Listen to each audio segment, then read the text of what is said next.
All right, so good afternoon, everybody. I'm very glad to have David Klatzmann joining us today for the presentation, the Institute presentation.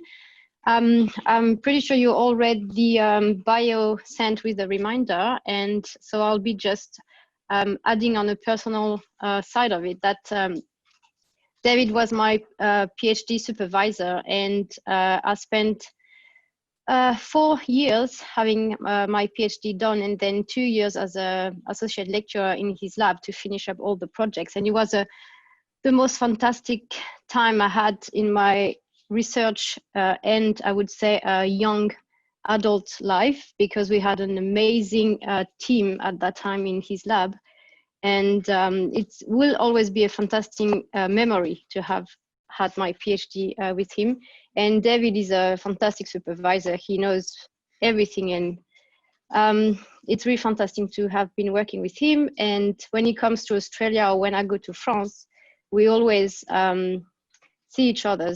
So he knows my kids. He saw me with during my 2 pregnancies, and we try to have some wine tasting here and there. So always a good company. So without further introduction, I'll let him speak and give his talk to everybody. Thank you, Anne-Sophie. The team is still fantastic in the lab, so I hope you'll see that with the results we'll present. And it was great to have you as a PhD student. So hello, everybody. It's my first post-COVID online lecture, which I'm delivering here from my vacation home in Corsica. So apologize for the setting around. I'm not going to show you the sea because you see it outside your offices probably every day. So for me, it's a time of the year where I rest and actually write articles. So it's a place where, that is really inspiring. And this is why, when initially Anne-Sophie and the team asked me to give this lecture, I was lazy first to give the title on interleukin-2 and type 1 diabetes, because it's one of the themes I'm exploring, and the talk was ready and easy to deliver. But in the end, as I'm writing now about this new theme on T-cell specificity, I decided that we'll turn that into a talk. So thanks to you, I've organized a bit my thinking, and I will present these very new results. I mean, I'll start with something that have been published earlier, but I'll present also some very new results that just appeared on bioRxiv a few days earlier. So the theme is on T-cell specificity, pleiospecificity, and fuzziness in the immune response, and you'll understand what I mean there. Oh, sorry. Wait, what's going on with my slide? Yes. Okay, so one of my main, if not my main interest in biology is immunology, is Tregs, and you know that they are extremely important cells. And I think that unraveling the specificity of Tregs, what they recognize, is the one big challenge for Treg biology. And I'm going to explain that. So first, you know that efficient Treg depletion in otherwise healthy individuals leads to multi-organ catastrophic autoimmunity. And it actually really shows, how much we rely on Tregs to control the immune response in health. We've learned that during differentiation in the thymus, T cells that recognize cells are eliminated, but it has been shown that in fact, for some self-antigens, tolerance relies entirely on non-deletional mechanism. So these Tregs are important, and it's, of course, as they are T cells, it's important to try and understand what they recognize, how they're activated. So I'm not going to review the literature here because this is not the point of the talk, but there are people that have claimed that Tregs are self-specific, in fact must be self-specific, because this is how they're supposed to be selected in the thymus. But people have described, Treg specific for foreign antigen or cancer cell antigens, alloantigen, bacterial antigen, etc. In any case, I think the way I started to look at this is by looking at their function and how you could imagine they were selected during evolution to do their job. So the idea, the main role of Treg is to protect from autoimmune disease by blunting potential harmful immune response. If Treg recognize self-antigen, they could have been selected to recognize a very restricted sets of antigens that are shared by almost every single cell, say actin or whatever, and you could have a group of cells with restricted TCRs that could do the job. That's one thing. Or you could have, cells that have a more diverse repertoire. But in that case, how would you mobilize this repertoire?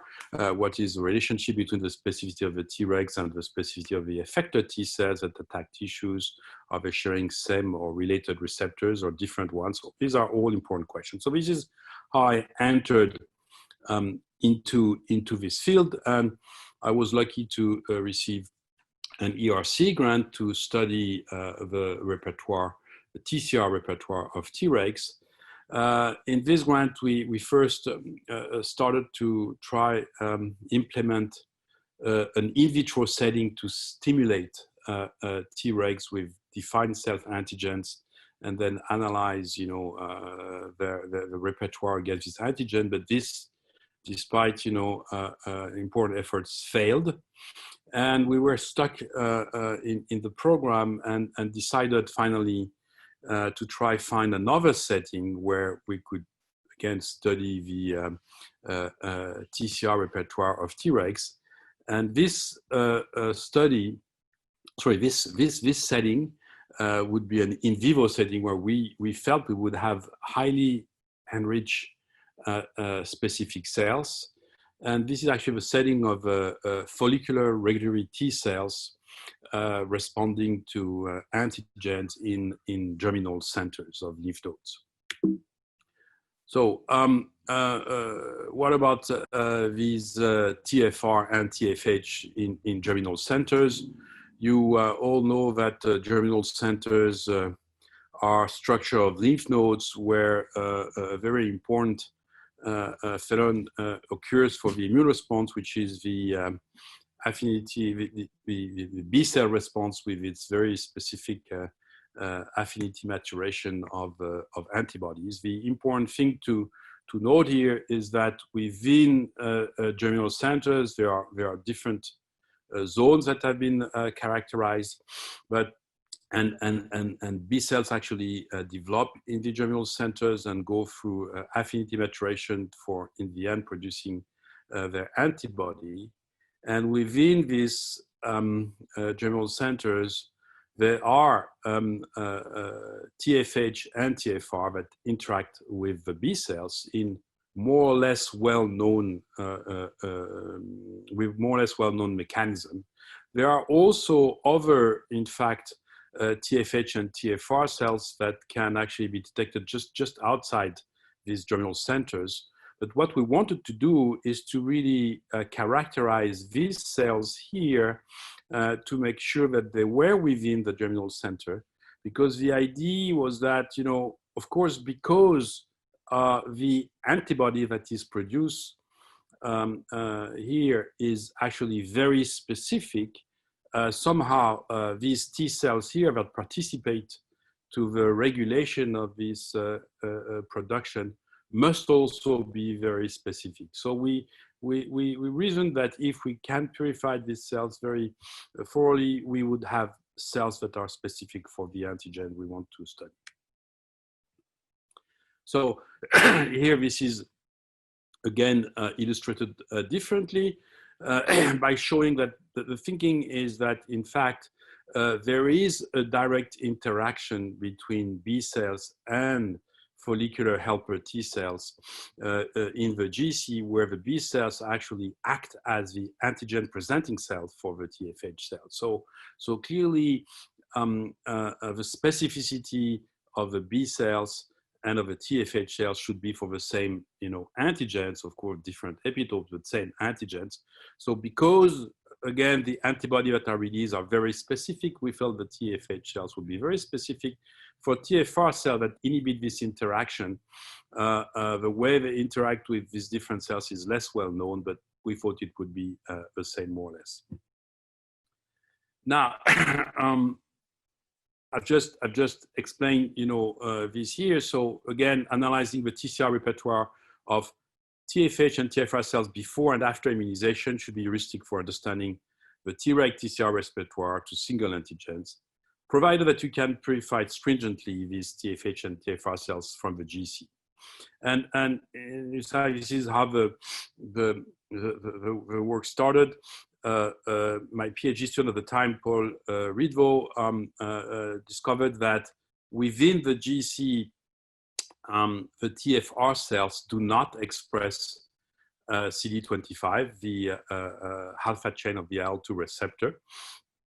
And actually, this actually helped us purify these cells very stringently. And so we did also for the TFH cells. Now, what about the repertoire?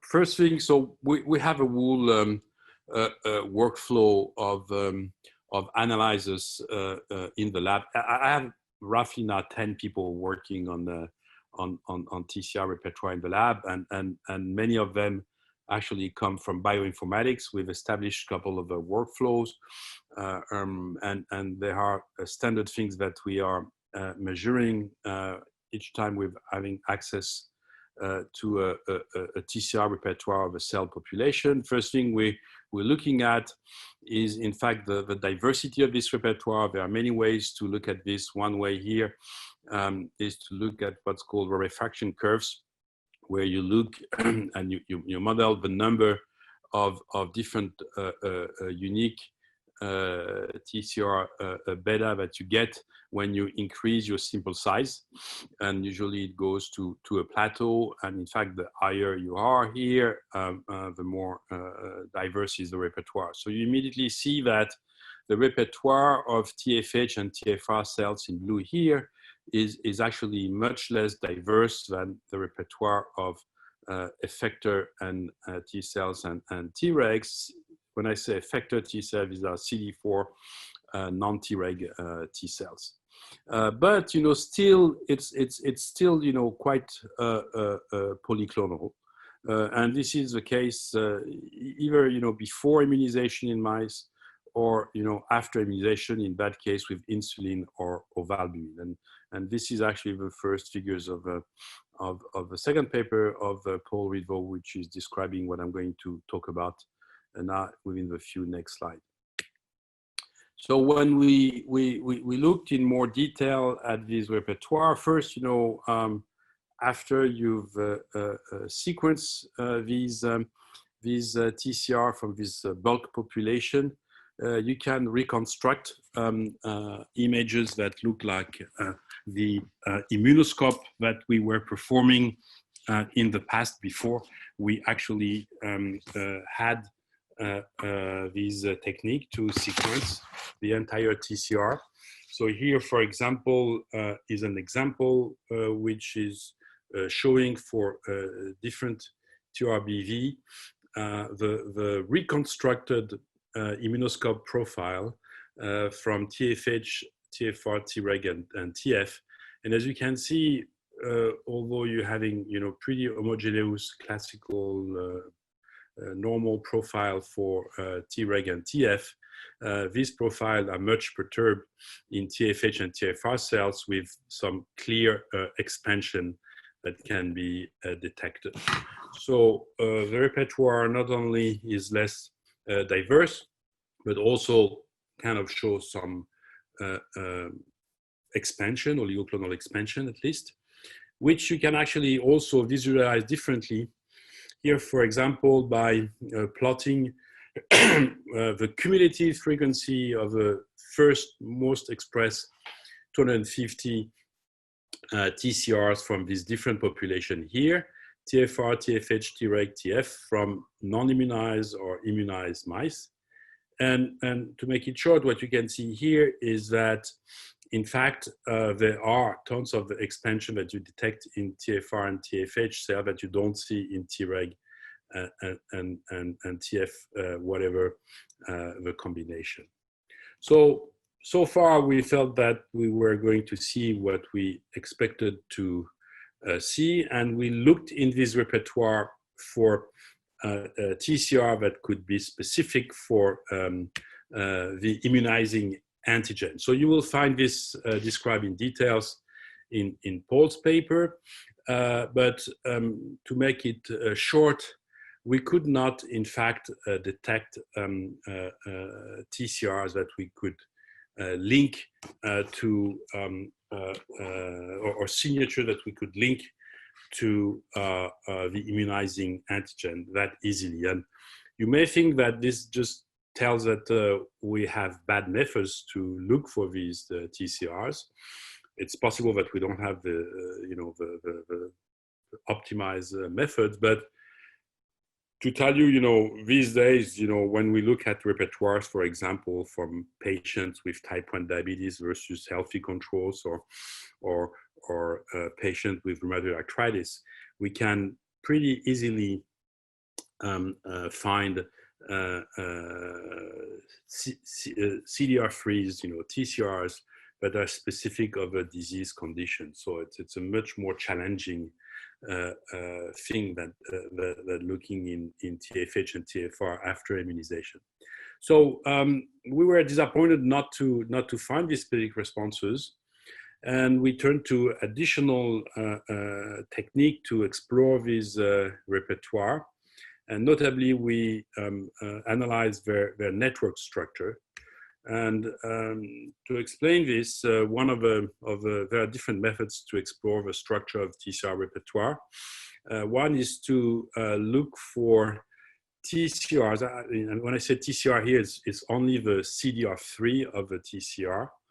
And I'm sorry, I did not put any of these slides to explain how TCRs are made. I know that some immunologists are not so familiar with how TCRs are generated, but CDR3 is a region of a TCR that actually interacts with the antigen in a schematic representation. So one way to look at structural repertoire is to look at these CDR3s and connect them with other CDR3, provided their sequence is either identical or differs by just one amino acid. And this could be an addition, a deletion, or a change in the sequence.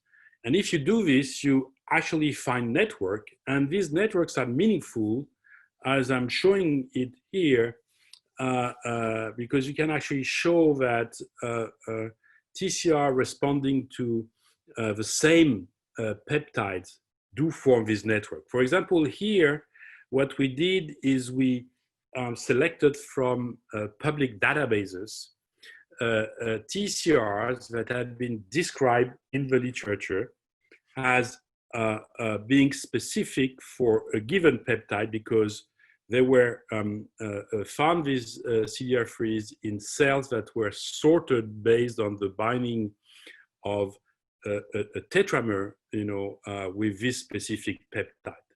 So here, for example, in yellow, you actually show how CDR3s that all responds to this peptide here from influenza are connected to each other, okay? Of course, this doesn't show all CDR3s responding to this peptide, but many of the CDR3s that respond to this peptide actually connect to each other, meaning that, for example, this CDR3 here has only one amino acid difference at most with this one here. Oops, sorry.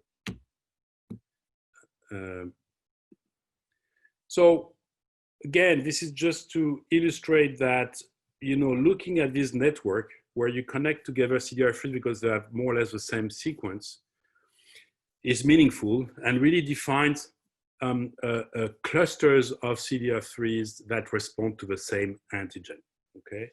So it would be good if you would be convinced of that, because I'm going to use this a lot now in the next slides. So we looked at the structure of these repertoire from Tfh, Tfr cells, of course, compared to Tf and Tregs. And this is what we observe. So we're looking here at the top 1,000 CDR3s in terms of frequency, and we're looking at amino acid sequences, not nucleotide sequences. So if you do this, the 1,000 most expressed CDR3s in this repertoire, in fact, they form a lot of network.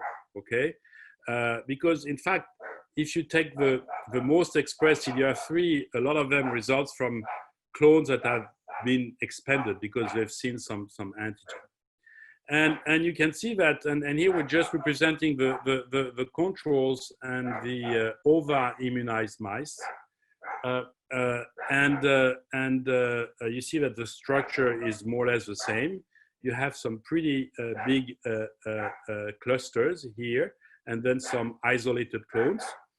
But what you also notice is that in these clusters, where the node is actually has a different size, indicating its abundance, you have nodes that are somehow expanded, but not so much expanded. And you have, of course, some isolated clone that do not connect to any other CDR3s. Now, to our big surprise, when we look now in Tfh and Tfr cells, we have a very different picture. We were expecting to just have, one or two of these big cluster in these cells, and in fact, this is not what we're seeing. In fact, we're seeing much smaller clusters with, some bigger expansion. As you can see, the node size here is bigger than it was in these here. And also, and this is really striking, a lot of clones that, have been, expanded significantly and are totally not connected, meaning that they have no relation, these CDR3s, one to the other, okay? So what does this tell us? Sorry, I'll come back to the explanation later. So this structure is really peculiar. So we've tried to see within this structure and this cluster whether we could detect some specificity, some cluster that would be specific for some condition. So with our colleague Michael Shugai from Moscow, we tested one of his methods called TCRNET enrichment test, which measure cluster abundance and in different subsets, different condition. And here you have the different cell types and the different condition, control, immunization with insulin or immunization with ovalbumin, and here the scale abundance of these cluster. What you see is that in fact in Tf and Treg, in fact you don't see much. It's all close to zero for this cluster. There is no really specific pattern that you can see easily. It's different for example, Tfh, where you can see blocks of clusters that are actually much highly expressed in some condition rather than others. For example, this block here is in fact related to the ova immunization, and this cluster cannot be detected in the two other condition, which is without immunization or immunization with insulin. And here you have one that is found in the insulin block. And this is more or less the same for TFR cells, although there are also some shared clusters in terms of scaled abundance in these different condition immunization with ins and ova.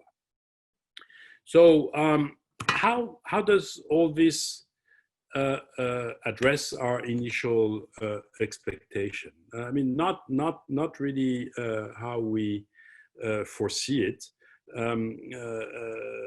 because we could not really, as you just saw here, detect sequences or cluster that we could easily assign to a condition or an immunization with a given antigen. So despite the fact that GCs are sites that drive a very specific humoral response, a TFH as well as TFR cells specific immune response to immunogen could hardly be detected. Okay, so that was really a surprise. And most importantly, if you go back to the clustered structure of this repertoire, I showed you that the repertoire of Tfh and Tfr before as well as after immunization is mostly made of mildly expanded and non-connected CDR3s. So what does this mean?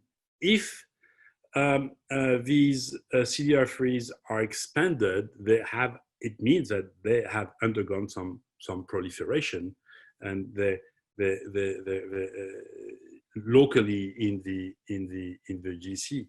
So it suggests that, in fact, in GCs, probably because of the microenvironment with tons of APCs and cytokine, many cells with TCRs that can have loose interaction with the immunizing antigens can actually undergo some round of activation proliferation, and that there is really an important bystander activation of this clone.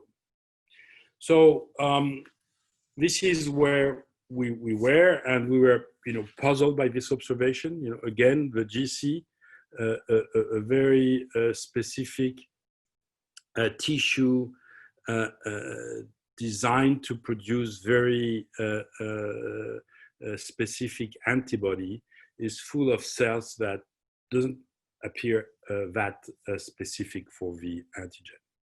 So we were a bit puzzled by this. I don't have time to elaborate on how we're looking at this now, but we were then asking, how specific is the T cell response in general if it cannot be detected in this setting.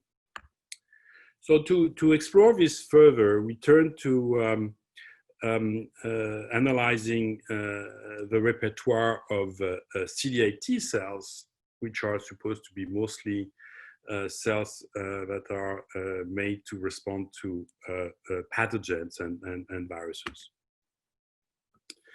So we did this because, thanks to the Tripod project, which is an ERC-funded project, we collected the T cells and T cell subsets from various tissues from over 25 organ donors, people who, mostly had accident and were brain dead, but still, technically alive, and were about to give their vital organs to donors. And we could, harvest lymph node, thymuses, and organs from these that were not used, of course, for transplantation in this subject.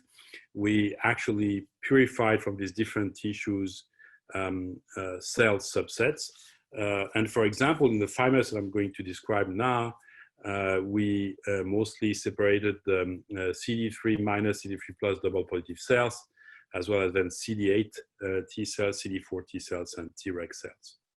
And we analyzed the TCR repertoire of these cells, actually with a novel sequencing method, which is very robust, and we have a paper which should appear now in Nature Biotech describing this method. And for those who are interested in TCR sequencing, I would suggest to look at this. And this led us to identify unconventional CD8 T cells that have what we call now pleiospecific alpha beta TCRs. So what I'm going to describe now was just released in bioRxiv, and the title is Human Thymophores Select Unconventional CD8 plus alpha beta T cells that respond to multiple viruses, which is what I'm going to describe now. So you're now familiar with these network representation with Levenshtein distance equal to 1. This is what I'm showing here on this upper part. So these are, I think, the first 18,000, no, I don't remember how many we're showing here, but at least a few thousand. TCRs from double positive CD3 negative cells, double positive CD3 positive, and then CD8 cells. And where you can see that already before selection has occurred, the TCR that are produced are mostly unconnected, although a few are already forming small networks. In double positive CD3 positive cells, which may contain already cells that have already been selected and are engaging in their further differentiation, you see a small increase in this. But what's really remarkable is that in CD8 plus cells, you have this huge network of CDR3 that you can detect, and altogether they represent I don't know, a good 10, 15 more percent of the repertoire. So this is really striking. Here again, you're just looking at whether a given CDR3 has any resemblance with another one that is present at the same time in this thymus. And you see this big cluster. So it tends to indicate that the thymus favors the selection of, because this is post-selection, the selection of CDR3s that are connected, meaning if you believe what I showed you earlier with these network responding to the same viral peptide, that these cluster probably recognize similar structures. And this is actually, we saw this structure, you know, in every single patient that we analyze here. It's a different way at looking at this, where what we are scaling here is what's called the degree of connection, meaning how many the size of the cluster basically, and you can see that it's a different representation of what I'm showing up here, and you see that, you know, in these 6 patients it's really remarkably similar. So during thymocyte differentiation, what we showed, that I'm not showing you all what we have in this paper, but what we next showed is that in fact these clustered TCR are in fact, I mean, how should I phrase this? Are enriched in CDR3 that are already known in public databases for being part of TCRs that respond to viral antigens. And what Valentin Quignou, my PhD student at the time, did, he first looked at this publicly available database for CDR3s, and he went to it because in database very often TCR are related to some specific viruses or pathogen, either because they've been selected with a tetramer, for example, with a specific peptide from these pathogens, but also sometimes just because it's a condition. There was an immunization with a peptide, so everything that came out from this immunization is called related to this antigen. So it's of course different whether you are from a tetramer sorted cell or just related to. So Valentin curated the database, and he came out after reading all the papers and selecting the clones that are really tetramer positive. He selected more than 5,000 clones that had been identified by tetramer-based selection, and he looked at the representation of these clones in the different population. As you can see, the percentage of the CDR3 with known specificity increases in CD8 cells, so post-selection compared to DP CD3 positive cells. And if you then look between clustered and dispersed TCRs, you can see, you can see that it's much actually higher in the clustered than the dispersed one. Here, for example, of course, the dispersed TCR are more numerous, but you see here that for roughly 10,000 cells, you have only 10 that are specific, that have CDR3s known to be specific for a given pathogen, while here with these clustered cells, it's 10%. So 1 in 1,000 compared to 10%. So it's a major increase in the clustered cells. But of course,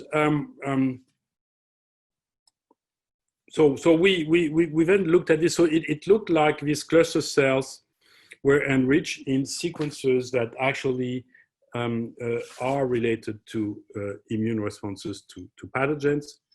So we look at this cluster into more details, and we made a very striking observation, which really puzzled us. And this is on these slides, where I'm showing you clusters of CDR3s from these CD8 plus thymocytes. And here what we're just marking with different colors is within these clusters, the presence of CDR3s that are associated with TCR with known specificities. And so here you can see 2 violet dots that correspond to CDR3 that are known to be part of an influenza response, and here in red to a yellow fever response, etc. So what's striking here, I told you earlier that when you have actually connected CDR3s like this, it means that most of them responds to the same structure, okay? So how come you have connected CDR3 that responds to totally unrelated peptide structure? Again, all of these colored dots are from T cells selected because they bind a tetramer with a given peptide, okay? So here you have, with just probably 1 amino acid of difference, 2 CDR3s, one that respond to influenza and one that respond to EBV. How is that possible? The peptides are totally unrelated.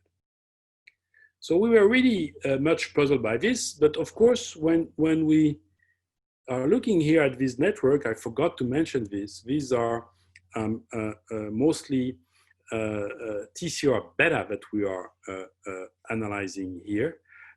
Although you have more or less the same thing with TCRs alpha, but we're looking at this in bulk TCR population, not single cells. So you could say fine, but you know, they are related here because it's only the beta, and with the alpha chain, it would be, you know, very different. The alpha chain is going to change totally the specificity.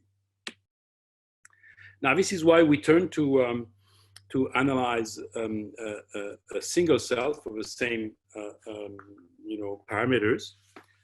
We turn to a very useful publicly available single cell data set because it has actually more than 160,000 cells. It's from 10x. First, if you actually pool, these are actually CD8 T cells from the periphery of 4 healthy individuals. If you pool all these cells, you know, and this is already an observation, you actually find the exact same structure that you know, I described in the thymus. You actually form these huge clusters here that represent a significant part of the data set. Then you have smaller clusters and of course tons of isolated clones. But now if you look at virus-specific cells, you can actually find them. So this same CDR3 is known to respond to viruses. They are actually mostly in the cluster. So I don't have time to describe to you these, the property of these alpha beta TCRs from these single cells. This is in the bioarchive paper. we actually showed that a single alpha beta TCR could bind multiple dextramers loaded with unrelated peptides and peptide from distinct viruses. So the same cell, the same single cell with a single alpha beta TCR could in fact bind a dextramer loaded with an EBV peptide or a dextramer loaded with a totally unrelated HLA peptide. Not necessarily with the same strength, like if you were doing flow cytometry, the MFI would be different, but still it's there and it's distinct from background. I don't have time to explain that. And even more remarkable, sometimes, these single cells could bind HLA mismatched dextramers. And these cells that have this property are not rare because we could find roughly 24,000 cells out of 160,000 that could bind more than one viral derived peptide. So we define these cells as expressing what we call pleiospecific TCR that have a vast capacity to recognize and bind actually multiple antigens. Now, is this relevant? Yes, it is, because we then did a functional experiment where we use peripheral T cells that we selected with a dextramer from a CMV or an EBV peptide. Okay, so you can actually see a nice stain here. And then these cells here, we re-stimulated them with either the cognate peptide that we'll use to purify them, a peptide from an unrelated virus, or a peptide from ovalbumin, okay? And we looked for interferon production by fax. What you see here, if you take the dextramer negative cells and you stimulate them with a different antigen, you see nothing.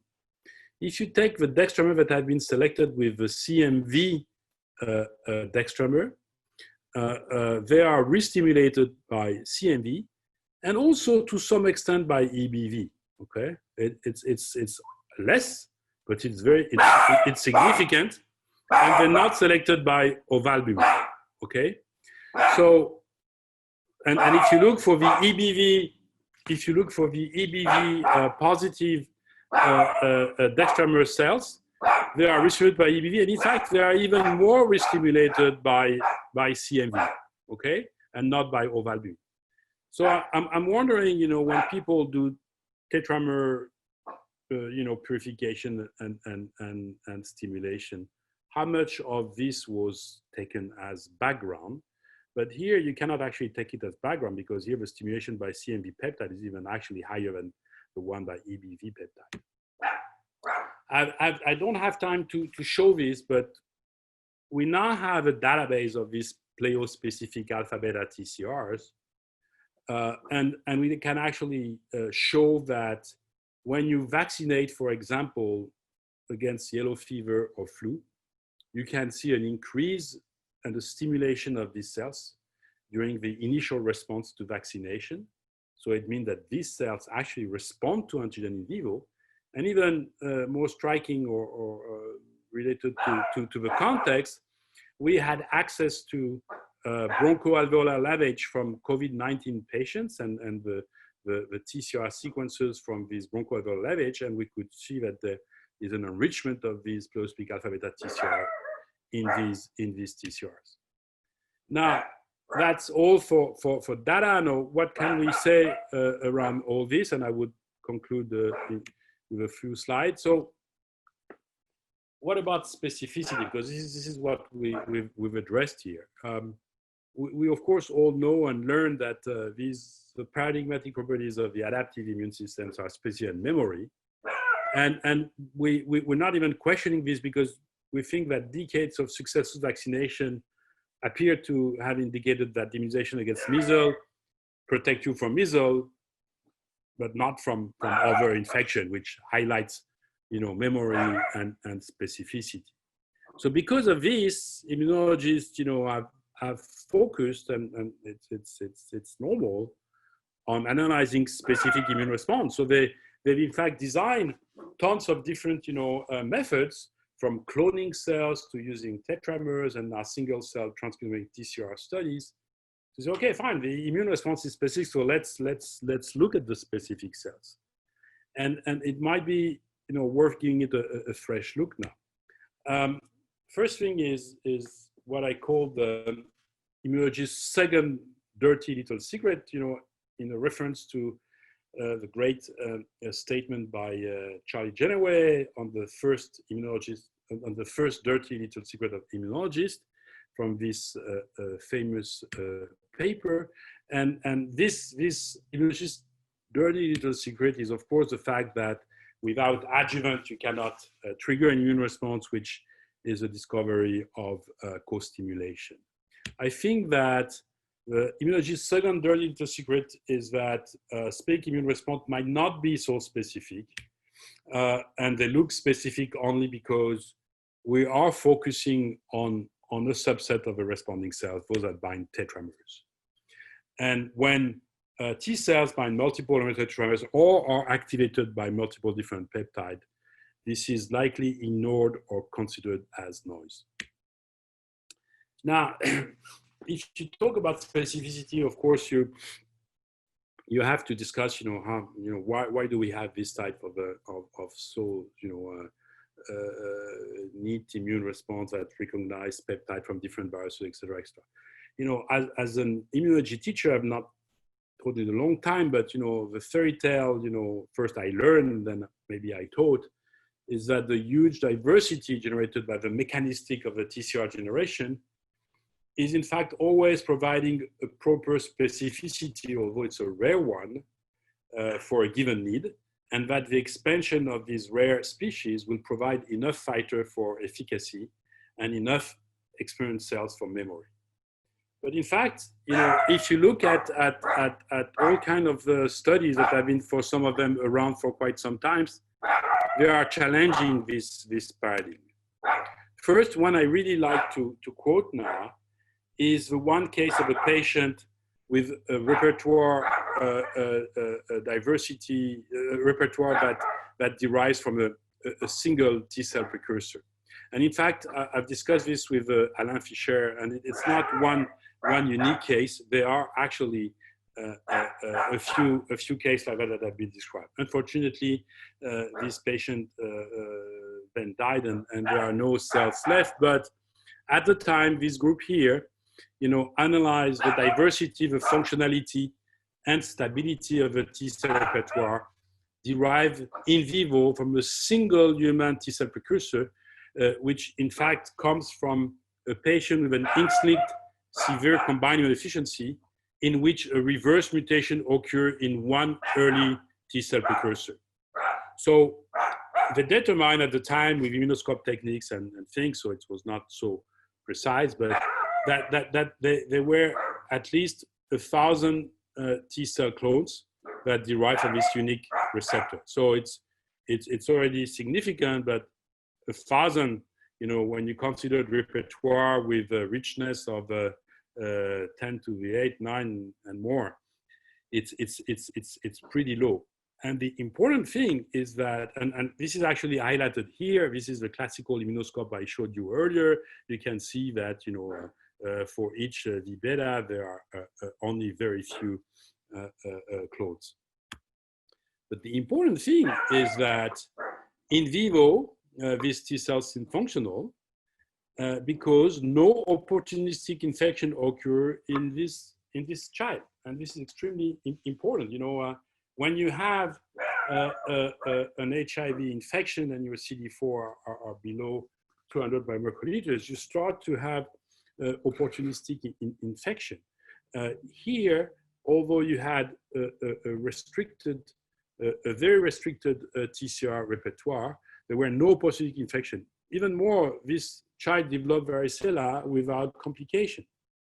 In fact, he had actually bad B cell function, but they were treated by intravenous IG substitution. So this this patient had a good clinical outcome for his first 6 years of life, where, you know, of course, is a time when you meet a lot of common viruses. indicating that the T lymphocyte repertoire generated from a single cell precursor in vivo is grossly able to cope with a large number of foreign antigens. And here they, of course, talk about denurency of the T cell receptor to explain. So this is important because, you know, this huge diversity generated by the mechanistic of TCR generation will always provide the proper specificity for a given need that I mentioned earlier, may in fact not be so much needed. The second thing I want to highlight, of course, you all know cross-reactivity, but which is a phenomenon different than what I've described with these pleiospecific TCRs, but it highlights that a single TCR can actually recognize structure that are very similar. Here, for example, the work, I'm sorry, it's a work by Nelson et al., where they've analyzed T cells responding to a MOG peptide, and they found that peptide with similar structure were represented in different bacteria. They showed that if they vaccinate mice with these different peptides, they stimulate the same MOG-specific cell that you detect with tetramers, okay, almost same level. And even more important, when they injected this peptide to mice in conditions that generate EAE, they actually got EAE with at least 2 out of the 3 peptides here. So here we're looking at the fact that a single TCR recognizes, of course, multiple structure, but here we're looking at something where there is a common structure of these different peptides, which is different from what I showed you just earlier, when the response to the different peptides are to totally unrelated peptides that have no commonality in structure. And then finally, there is this functional cross-reactivity also called heterologous immunity. And this is actually really interesting because I discovered heterologous immunity, you know, looking for papers around these phenomena that I described here. In my entire career as an immunologist and having been to, you know, tons of meetings, I never actually had a lecture on heterologous immunity or saw a meeting with a section on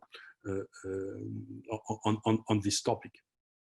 And heterologous immunity is the fact that the response to one specific pathogen actually alters the response to other pathogens. And there are not tons of different papers on this theme, but there are also some are largely ignored as a rule. And I'm just picking up a few recent papers that goes in this direction. For example, here, the fact that we have in the periphery tons of CD4 T cells specific to viral antigens that have memory phenotype, although we've not been infected with these pathogens. You know, how is this possible?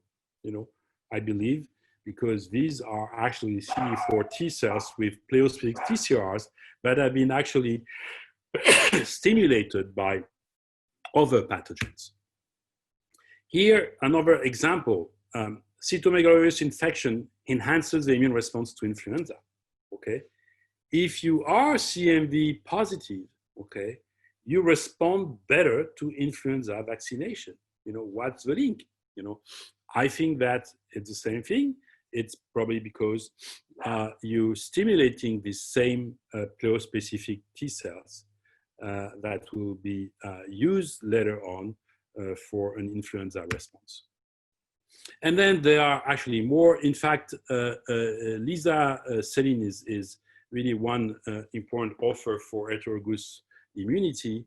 Here, she saw that a unique response to influenza A has the potential to protect against Epstein-Barr virus seroconversion. So it's pretty unique. And she could see that in some people where she could detect this specific response to influenza, they remain EBV seronegative for 4 decades. And then I'm not going in all this, but if you look in the literature, there are tons of kind of a epidemiological studies that show that, you know, response to a vaccine or response to an infection protect you from something totally different in terms of infection. And there are tons of papers in this direction that I don't have time to cite. So with this, I'd like to conclude now. But it's, of course, these are provisional conclusion on the specificity of a T-cell response.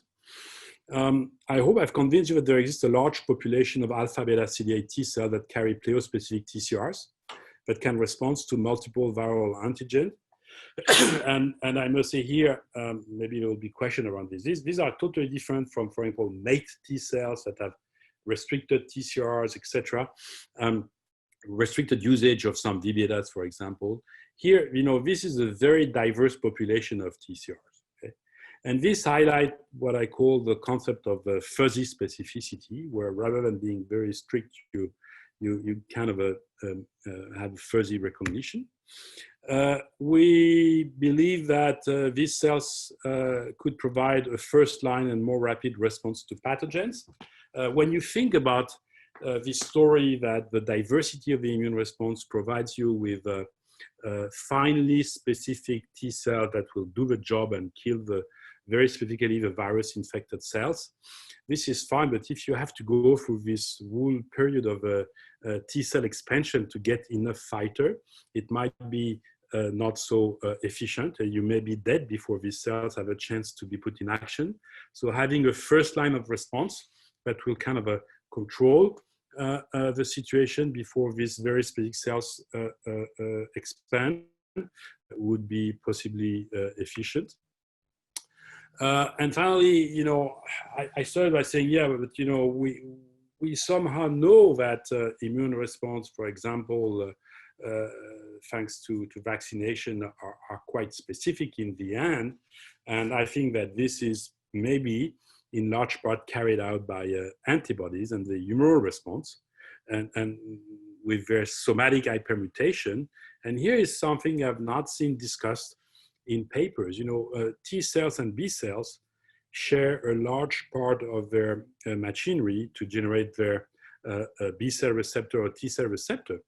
But the B cell, they have also a machinery for somatic hypermutation that you don't have in T cell. Why is that? Why aren't T cell using this? And, you know, have an affinity that is getting more and more specific. Maybe because they don't need it, because fuzzy responses are those that are important. You don't need to be more specific. And finally, just to open the discussion, maybe the price for this fuzzy specificity, the price to pay, could be autoimmune diseases. Maybe my feeling these days is that probably most autoimmune disease actually results from infection. But that's for discussion. But luckily, we have Tregs that are around and can actually do some job to protect us from autoimmune disease. And this brings me back to my initial question. I wanted to know what is the repertoire of TCR from Treg, which is what we are currently analyzing. And with this, I would just like to thank my collaborators. So these three great PhD students did most of the work I presented. Pierre Barren defined this neat method to sequence TCR. Valentin is the one who did all the work on pleiospecificity, and Paul on Tfh, Tfr. And this is a part of the team that participated to this specific experiment. And some of the analysis were performed with Michael Shugai in Moscow. And with this, I will stop and apologize for my dog barking all the time. Thank you so much. Thank you so much, David. Is there any, so we are pretty much out of time, but is there a couple of questions that we could ask to David? Okay, from Graham. In the thymus, how much does the clustering reflect the need for MHC restriction to the TCR repertoire during positive selection? Okay, it's a good question. We've not studied it this way. And when we focusing on CDR3 network, usually that actually relieves anything that has to do with MHC binding, which is not within CDR3. In fact, and it's really striking, you can take cells from different individuals with different HLA, unrelated HLA, and you take the networks from these different individuals, and you can actually merge them. The networks are related one to each other. And you can actually make networks of CDR3s from originating from people with very different HLA background. This is because you're looking at CDR3. Right, thank you. Then Emma said, hi David, great talk. When you found the large clusters in CD8 thymocytes from 6 different people, were they HLA matched at all? I think it's, you have answered already. Yeah. Yeah. Were there the same CDR sequences in the big cluster from different subjects? Yes, I just also answered it because you can actually merge them. So you can actually merge this cluster. No, not all cells, but you can merge them. Yeah. Nishta, can you exclude that the CD8 single positive cells in the thymus are not recirculating from periphery? Yeah, that's a great question. It was not asked by any reviewers, but we're doing the experiment right now with CD31, and I don't have the answer to this, but the thing is, recirculation of CD8 cells is very little, actually. There are more circulation of Tregs. Tregs, you can actually have a significant percentage, like 5% of your Tregs in the thymus that are from recirculation. For CD8 cells, it has been quantified. I think it's less than 1%, so if I'm not wrong. So, but we will check that. And it's actually so much less than what we're seeing as a cluster.